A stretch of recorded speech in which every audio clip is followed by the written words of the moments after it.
Miért nem vettél többet? Mert ennyi elég a mocskának. Ezen vesztetek össze?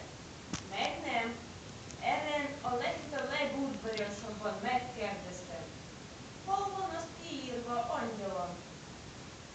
Erre mit mondod? Hogy ezt nem kell kiírni, mert ez természetes. Erre mit mondtál? Hogy mindent ki kell írni. Erre mit mondod? Hogy különben is a tétcsarnok vasárnapig nyitva tartassa, a csecsemők és gyermekek tejellátását szolgálja, nem pedig az állatok etetését. És mit mondtál? Azt kérdeztem meg mindig udvariasan, és ez hol van kiírva magának, angyalom? Erre mit mondod?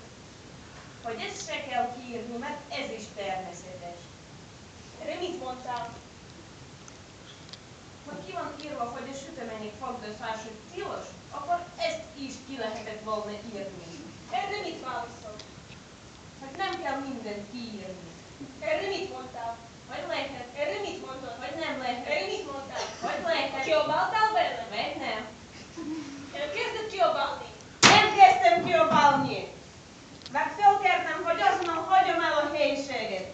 Kérdeztem, milyen jogcímen? Azt mondta, azon a jogcímen, hogy a tejcsarnokba állatokat behozni tilos.